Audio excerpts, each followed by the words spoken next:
Hello, friends. Wolves are fearsome forest predators. No one would want to encounter them on their path. One early morning, as John was taking a walk in the forest near his cabin, something caught his attention. A piercing howl cut through the area. He set down his camping gear and slowly approached the clearing to see where the sounds were coming from.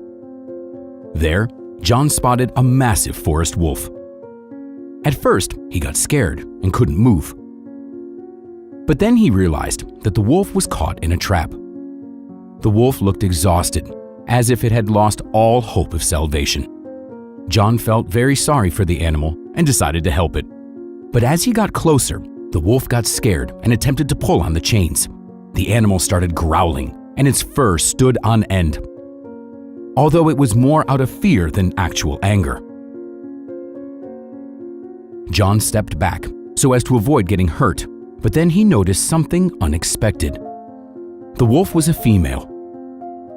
The fact itself wasn't surprising, but her nipples were clearly full of milk.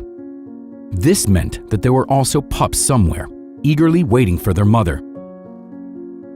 If they were still alive, of course. Nursing pups couldn't survive long without their mother. John had to reunite the pups with their mother, and he needed to be quick about it. But the man couldn't approach the wild animal. It was dangerous.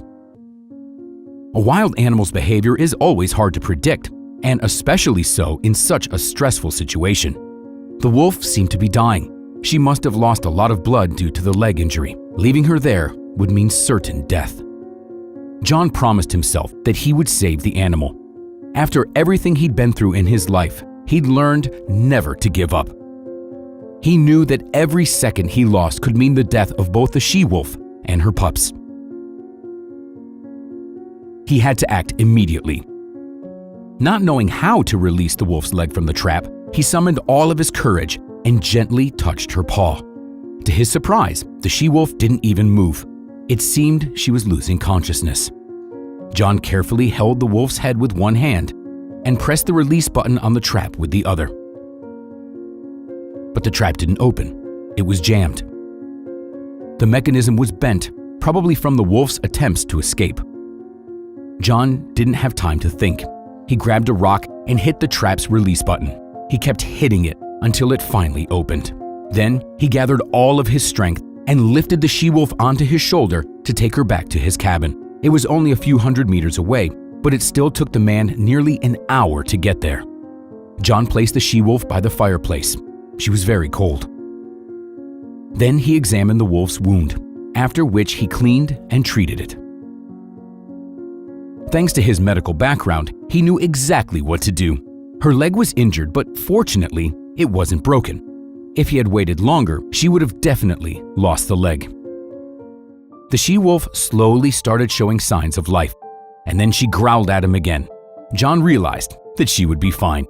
The animal knew that she needed the man to heal, but she still didn't want him too close.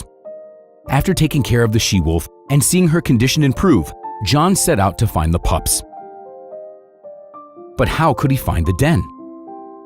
The pups couldn't be too far away, since the she-wolf wouldn't stray away from them.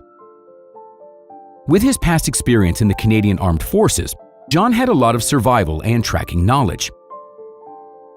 And now he'd have to use all of his skills to save the pups. John searched the area for clues and finally found what he was looking for. After a long search, he spotted something interesting. There was a hole in the ground, though it had been hidden beneath some branches.